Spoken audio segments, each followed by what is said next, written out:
As the second anniversary of Fidel Castro's rule is marked in Havana, a fateful decision looms for Cuba and the United States.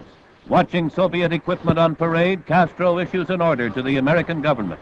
He demands that U.S. embassy personnel in Havana be reduced immediately to 11, the same number as Cuba's embassy staff in Washington. Castro also displays the restoration of a rocket section that fell in Cuba after an unsuccessful launching from Cape Canaveral.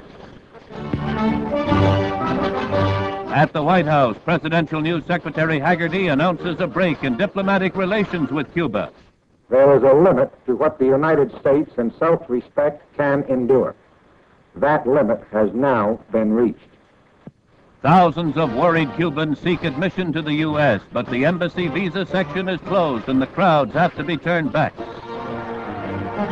Before the United Nations Security Council in New York, Cuba says the U.S. plans an invasion. Ambassador Wadsworth replied. If anybody has reason to fear a debate on this question, it is the Cuban leaders themselves, who have been crying wolf for the past 6 months over an alleged imminent invasion for the past 6 months of their country, and thereby are fast making themselves ridiculous in the eyes of the world.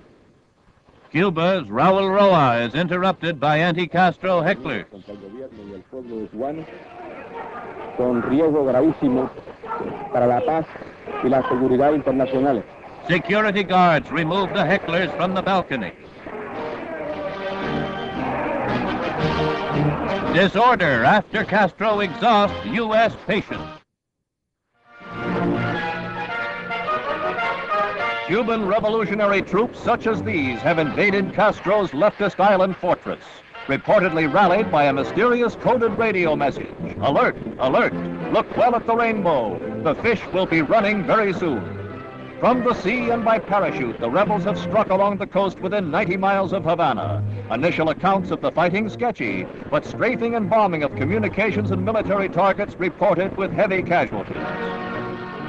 Fidel's grip is threatened as word of some defections comes out. But the fiery bearded Castro is hardly short on words as he attacks what he calls United States imperialism and calls on sister Latin American republics to aid Cuba. Impounded in Miami, one of the 3 B-26s which bombed Cuban bases before the invasion. They're of a type purchased by Cuba from the U.S. during Batista's regime. The Cuban bomber pilot, concealing his identity, says he had planned his defection flight for 3 months. Meanwhile, in Havana, acting Foreign Minister Olivares shows foreign envoys and newsmen scorched fragments of what may have been rockets fired during the B-26 raids.